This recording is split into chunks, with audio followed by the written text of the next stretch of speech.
Ó minha querida mãe, com que solicitude me preparastes, quando me explicastes que não era um homem, mas ao bom Deus que iria contar meus pecados. Disto estava tão convicta que fiz minha confissão com grande espírito de fé, e cheguei até a perguntar-vos se não seria mister referir ao padre do Cellier que o amava de todo o meu coração, pois que, em sua pessoa, era o bom Deus que ia falar. Bem instruída a respeito de tudo quanto devia fazer e dizer, entrei no confessionário e pus-me de joelhos. Quando, porém, abriu o póstigo, padre Dusselier não enxergou ninguém. Era tão pequena que a cabeça não alcançava o parapeito, onde se apoiam as mãos.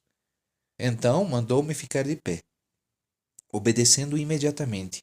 Levantei-me e postei-me bem na frente dele para o ver melhor.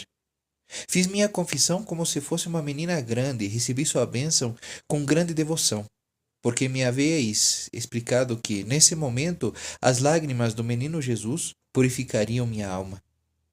Lembro-me de que a primeira exortação que me foi feita incitava-me principalmente a ter devoção à Santíssima Virgem e prometi a mim mesma redobrar minha ternura para com ela. Ao sair do confessionário, estava tão contente e lépida como jamais sentira tamanha alegria na alma. Depois, tornava a confessar-me em todas as grandes festas litúrgicas, e para mim era cada vez um verdadeiro gozo quando o fazia. Os dias santos. Ah, quantas recordações não desperta esta palavra. Os dias santos, como os amava. Vós, minha querida mãe, sabíeis explicar-me tão bem todos os mistérios ocultos em cada um deles, que para mim eram verdadeiramente dias do céu. Gostava amormente das procissões do Santíssimo Sacramento. Que alegria esparzir flores aos pés do bom Deus. Antes, porém, de deixá-las cair, atirava-as o mais alto que podia, e nunca me dava por tão feliz como na ocasião que via minhas rosas desfolhadas tocarem no sagrado ostensório. Os dias santos. Ah! Se os grandes eram raros, cada semana trazia de novo um muito chegado ao meu coração. O domingo. Que dia grande! Oh, domingo! Era o dia santo do bom Deus. O dia santo do repouso. Primeiro ficava nanando mais tempo do que nos outros dias. E depois, mamãe Paulina mimava sua filhinha. Quando lhe servia o chocolate em sua dormida e ato contínuo a vestia como uma rainhazinha. Vinha a madrinha a fazer o penteado da afilhada. Esta nem sempre ficava quietinha quando lhe assentavam o cabelo. Mas depois tinha toda a satisfação de ir pegar a mão de seu rei, que, em tal dia, lhe dava um abraço mais afetuoso do que de ordinário, pois toda a família se movimentava para a missa. Em todo o trajeto do caminho, e mesmo dentro da igreja, a rainhazinha do papai dava-lhe a mão.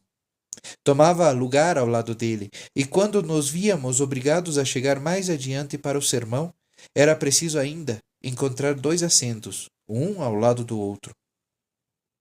Não se tornava muito difícil. Toda a gente parecia achar tão amorável ver um ancião tão imponente com uma filha tão pequenina, que as pessoas não se incomodavam em ceder seus lugares. Meu tio, que ficava nos bancos dos fabriqueiros, alegrava-se quando nos via chegar. Dizia ser eu seu mimoso raio de sol. Por mim, não me inquietava de ser alvo de olhares. Ouvia muito atenta os sermões, dos quais, aliás, não alcançava muita coisa. O primeiro que entendi e que me comoveu profundamente foi um sermão sobre a paixão, pregado pelo padre Dusselier. Dali por diante entendi todos os outros sermões. Quando o pregador falava de Santa Teresa, papai curvava-se para me dizer baixinho: "Escuta bem, minha rainhazinha. Ele fala da tua santa padroeira." Realmente, estava escutando bem, mas olhava mais vezes para o papai do que para o pregador. Seu belo semblante dizia-me tantas coisas.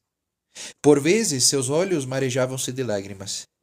Em vão procurava sopitá-las. Parecia estar já desligado da terra, tanto sua alma gostava de imergir nas verdades eternas. Sua carreira, porém, estava longe do termo final. Longos anos deviam passar antes que o belo céu se abrisse a seus olhos embevecidos, e o Senhor enxugasse as lágrimas do seu bom e fiel servidor. Mas novamente torno ao meu dia de domingo. Esse dia de gozo que passava tão depressa. Tinha seu toque de melancolia. Lembra-me que até a hora que de completas, minha felicidade era sem travo algum. Durante essa hora canônica, vinha meu pensamento de que o dia de repouso ia terminar, que no dia seguinte seria necessário recomeçar a vida, trabalhando, aprendendo lições, e o coração sentia o exílio da terra. Suspirava pelo eterno repouso do céu, pelo domingo, sem ocaso da pátria. Acontecia que até os próprios passeios, feitos antes de nos recolher aos Boissenois, me deixavam na alma um sentimento de tristeza. A família, então, já não se reunia toda, porque papai, querendo agradar a titio, deixava-lhe Maria ou Paulina todas as tardes de domingo. Havia a única circunstância de que, para mim, era grande alegria poder ficar também. Gostava que assim acontecesse, mais do que ser convidada exclusivamente, porque então se ocupavam menos comigo. Meu máximo prazer era escutar tudo quanto meu tio falava. Não apreciava, porém, que me fizesse perguntas, e sentia bastante medo quando me punha sobre um joelho só, enquanto cantava o Barba Azul com voz formidável. Era, pois, com satisfação que aguardava a chegada do papai para nos buscar. Na volta, olhava para as estrelas que cintilavam docemente, e esta vista me enlevava. Havia, sobretudo, uma constelação de pérolas de ouro que notava com alegria, por achar que tinha a forma de um T. Aqui ponho mais ou menos sua forma. Fazia com que papai a visse, dizendo-lhe que meu nome estava escrito no céu. Depois, não querendo ver nada desta terra mesquinha, pedia-lhe que me guiasse. Então, sem olhar onde punha os pés, erguia a cabecinha bem alto para o ar, e não me cansava de contemplar o azul do céu estrelado. Que direi de nossos serões de inverno? Mormente dos de domingo? Ah, como me era agradável! Depois do jogo de damas, sentar-me com Celina nos joelhos de papai. Como sua bela voz entoava canções que enchiam a alma de pensamentos elevados, ou então, embalando-nos de mansinho, recitava poesias inspiradas nas verdades eternas. Depois, subíamos para fazer a oração em comum, e a rainhazinha ficava só ao pé do seu rei, não precisando senão olhar para ele para saber como rezam os santos. Afinal, íamos por ordem de idade dar boa noite a papai e receber um beijo. A rainha vinha naturalmente por última. Para a beijar, o rei tomava pelos cotovelos e ela exclamava bem alto: Boa noite, papai. Boa noite, dorme bem. Todas as noites era a mesma repetição. Em seguida, minha mãezinha tomava-me nos braços e levava-me à cama de Celina. Então eu dizia: Paulina, fui boazinha hoje? Será que os anjinhos voarão em redor de mim? A resposta era sempre que sim. Do contrário, passaria a noite toda a chorar. Depois de me beijar, como também o fazia minha querida madrinha, Paulina tornava a descer, e a coitada da Terezinha ficava completamente só na escuridão. Por mais que imaginasse os anjinhos a voarem em derredor, o pavor logo a dominava. As trevas faziam-lhe medo, porque da cama não divisava as estrelas que fulgiam levemente. Considero verdadeira graça que vós, minha querida mãe, me acostumastes a vencer meus temores. De vez em quando, mandáveis-me de noite ir a buscar sozinha algum objeto num cômodo distante. Se não fora tão bem orientada, teria ficado muito medrosa, ao passo que agora é realmente difícil assustar-me. Ocasiões há em que indago a mim mesma como pudestes educar-me com tanto amor e delicadeza sem me deixar baldosa, pois a verdade é que não me deixáveis passar nenhuma imperfeição. Nunca me censuráveis sem razão de ser, como também nunca voltáveis atrás numa coisa já decidida. Sabia-o tão bem que eu não teria podido nem desejado dar um passo se me o proibistes. Até papai era obrigado a conformar-se com vossa vontade, sem o consentimento de Paulina. Não ia a passeio e quando papai dizia para eu ir, eu respondia: Paulina não quer. Então, ele ia pedir por mim, para agradar-lhe. Algumas vezes Paulina dizia sim, mas Teresinha percebia pela sua fisionomia que contra sua vontade. Punha-se a chorar sem aceitar consolo, até que Paulina dissesse sim e a beijasse cordialmente.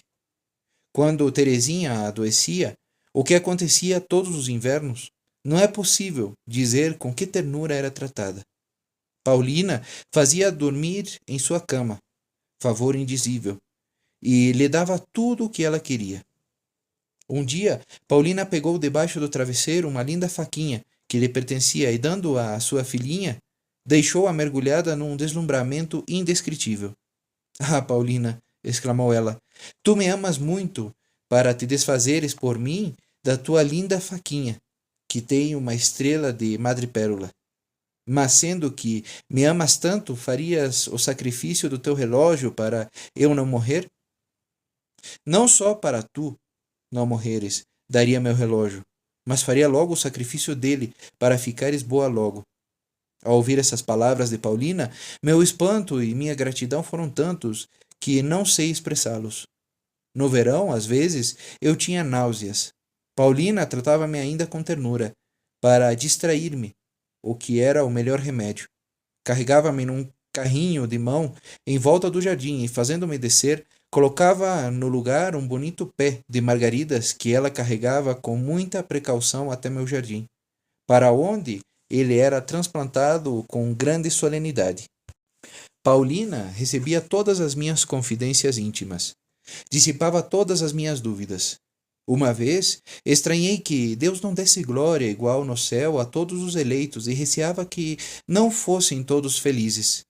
Então, Paulina fez-me buscar o copo grande de papai e colocá-lo ao lado do meu pequeno dedal, e disse que para encher os dois. A seguir, perguntou-me qual dos dois estava mais cheio. Respondi que os dois estavam cheios e não podiam conter mais. Minha mãe querida fez-me então compreender que o céu, Deus dá a seus eleitos tanta glória quanto podem conter, e que, assim, o último nada tem a cobiçar ou invejar do primeiro. Isso é que, pondo ao meu alcance os mais sublimes segredos, sabíeis, madre, dar à minha alma o alimento que lhe era necessário. Com quanta alegria havia, a cada ano, chegar a premiação pelo estudo. Ia, como sempre, e a justiça reinava e só recebia as recompensas merecidas. Sozinha, de pé no meio da nobre assembleia, ouvia a minha sentença, lida pelo rei França e de Navarra. Meu coração batia forte ao receber os prêmios e a coroa. Para mim, era como uma representação do juízo final. Logo após a distribuição dos prêmios, a rainhazinha tirava o vestido branco e apressavam-se em fantasiá-la para tomar parte na grande peça teatral. Como eram alegres essas festas familiares! Como eu estava longe, então, ao ver meu pai querido e radiante, de prever as provações que iriam logo visitá-lo.